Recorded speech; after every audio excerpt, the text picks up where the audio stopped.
Hello friends, आज हम इस वीडियो में बात करेंगे अगर हमें बी फार्मा करना है। बी फार्मा अगर मुझे इन फ्यूचर में बी फार्मा के सेक्टर में हमें अपनी लाइफ बनानी है, अगर आप बी फार्मा के कैरियर में अपनी लाइफ देख रहे हैं तो हम आज आपको इस चैनल के थ्रू इस वीडियो में बताएंगे कि अगर आपको बी फार्मा में एडमिशन लेना है तो आप कैसे ले सकते हैं। क्योंकि बहुत सारे स्टूडेंट्स के मन में ये डाउट होता है कि मैंने 12th तो क्लियर कर लिया, नीट भी क्लियर नहीं हो रहा है, तो हम बी फार्मा करने का सोच रहे हैं। लेकिन बी फार्मा में सबसे फर्स्ट स्टेप होता है कि हमें बहुत ही ज़्यादा कन्फ्यूजन होती है कि हम किस कॉलेज में एडमिशन लें, किस तरीके से लें। क्योंकि बहुत सारे बच्चे काउंसलर के थ्रू चले जाते हैं कहीं कहीं, हो सकता है काउंसलर आपको फ्रॉड मिल जाए।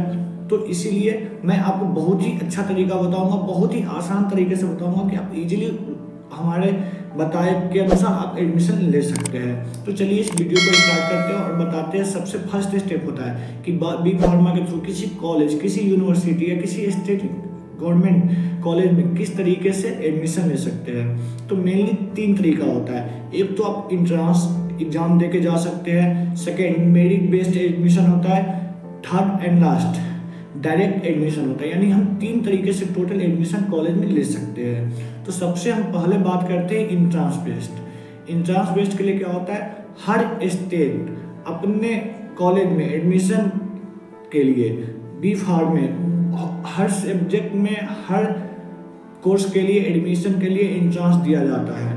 अगर आपको बी फार्मा करना है तो आप बी फार्मा के लिए हर स्टेट के थ्रू एडमिशन फॉर्म फिल करवाया जाता है, जिसके थ्रू आपका एंट्रांस लिया जाता है। और एंट्रांस में जिस तरीके से आपका मार्क्स आते हैं, एंट्रांस एक चीज़ ध्यान रखिएगा कि एंट्रांस एग्जाम जो होता है वो स्टेट गवर्नमेंट यूनिवर्सिटी भी पर्सनल वो कंडक्ट करवाती है। अगर बात करें गवर्नमेंट यूनिवर्सिटी तो वो भी अपना पर्सनल करवाती है। सेंट्रल यूनिवर्सिटी के लिए भी एडमिशन के लिए आप एंट्रांस फॉर्म फिल कर सकते हैं। अगर हम बात करें AKTU, Abdul Kalam technical university, जो कि लखनऊ में सिचुएटेड है। ऑलरेडी मैं भी इसी यूनिवर्सिटी का एक स्टूडेंट हूँ बी फार्मा का।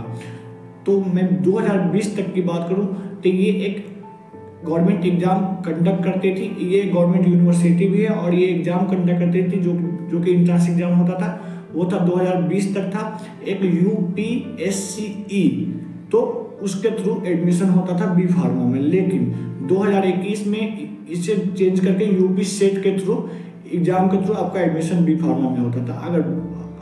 अगर बी फार्म आपको करना है AKTU यूनिवर्सिटी से तो 2021 के बाद उसी इंट्रांस एग्जाम को चेंज करके उसका नाम रख दिया गया CUET। तो अगर आपको इंट्रांस एग्जाम देना है AKTU यूनिवर्सिटी का तो आप CUET का फॉर्म फिल करके इंट्रांस एग्जाम दे सकते हैं। उसके मेरिट के बेस पे जितनी अच्छी रैंक आएगी उतनी अच्छे कॉलेज आपको प्रोवाइड किए जाएंगे। उसके थ्रू आप गवर्नमेंट कॉलेज में भी एडमिशन ले सकते हैं। तो ये हमारी फर्स्ट बात हो गई इंट्रांस एग्जाम के थ्रू अगर आपको बी फार्मा में एडमिशन लेना है तो किस तरीके से लिया जाए। अब हम बात करते हैं मेरिट बेस्ड। अगर दिल्ली यूनिवर्सिटी की बात की जाए, DU की बात की जाए, तो पहले होता था, अब तो वो बंद हो चुका हुआ है। पहले होता था कि जितने मार्क्स आपके 12th में है, यानी 12th में आपके जितनी मेरिट है उसके थ्रू आपको एडमिशन मिलता था। उसके लिए आपको अप्लाई करना होता था DU यूनिवर्सिटी में कि हमें आपके यूनिवर्सिटी से बी फार्मा करना है। तो एक फॉर्म आपको फिल करनी होती थी। फिर वो मेरिट बेस्ड वो एक मेरिट लिस्ट निकालते थे जो कि वहाँ जाके चिपका रहता था नोटिस बोर्ड पे। आप वहाँ पे जाके देख सकते थे कि आपका एडमिशन का नाम आया है या नहीं आया है। अगर आप वहाँ सिलेक्ट हो जाते हैं तो वहाँ आप एडमिशन ले सकते थे। तो ये मेरिट बेस्ड होता है। अभी भी बहुत सारी यूनिवर्सिटी आपके मेरिट के थ्रू आपका एडमिशन करके बी फार्मा आपको करवाती है। थर्ड एंड लास्ट आ जाते हैं डायरेक्ट एडमिशन। अगर डायरेक्ट एडमिशन करवाते हैं तो एक तो सबसे जरूरी है, सबसे अच्छी गाइडलाइन आपको होनी चाहिए। आपका जो गाइड हो, आपको गाइड करने वाला हो, वो बहुत ही बेस्ट होना चाहिए। उसे आइडिया होना चाहिए किस तरीके से डायरेक्ट एडमिशन हम ले सकते हैं।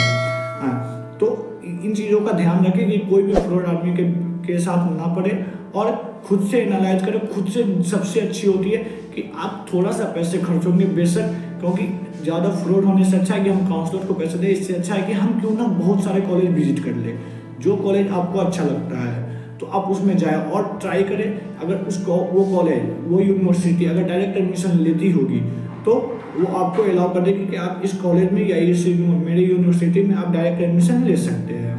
तो आप जो भी उनकी प्रोसीजर वगैरह होता है, लेकिन बेसिक ये चीज़ है कि अगर आप एंट्रांस के थ्रू आते हैं तो कम पैसे में आप अच्छा एजुकेशन ले सकते हैं। अगर गवर्नमेंट यूनिवर्सिटी भी आपको मिल सकती है तो कोशिश करें कि इंट्रांस एग्जाम के ही थ्रू जाए। अगर डायरेक्ट एडमिशन लेते हो तो बेशक पैसा ज़्यादा लगेगा आपको और महंगा भी पढ़ाई आपको पड़ सकती है। और ये चीज़ है कि अच्छे से आप पढ़ पाओगे हर जगह, वो तो आप पे डिपेंड करता है, कॉलेज के कैसे भी, यूनिवर्सिटी कैसे भी हो, पढ़ना आपको है। तो फ्रेंड्स, हम इस वीडियो में यही चीज़ की जानकारी देने आए थे कि बी फार्मा में एडमिशन कैसे ले। अगर आप बी फार्मा में अपना कैरियर देख रहे हैं, अपना कैरियर बनाना चाहते हैं, तो बी फार्मा में किस तरीके से आप एडमिशन ले सकते हैं ईजिली। किसी के गाइडलाइन की ज़रूरत नहीं है, आप खुद से ये सभी चीज़ें कर सकते हैं, किसी भी काउंसलर की ज़रूरत नहीं पड़ेगी, कोई भी आपके साथ फ्रॉड होने की आशंका इसमें नहीं है। तो अगर इस चैनल को अभी तक आपने सब्सक्राइब नहीं किया तो कृपया कर इस चैनल को सब्सक्राइब कर ले, ताकि आने वाले फ्यूचर में आपको जो भी सारे वीडियो हो वो सबसे पहले मिले। और ऐसी ही जानकारी के लिए इस चैनल को सब्सक्राइब भी कर ले। अगर ये चैनल अच्छा लगा, अगर ये वीडियो अच्छा लगा तो आप अपने फ्रेंड्स के साथ शेयर करें।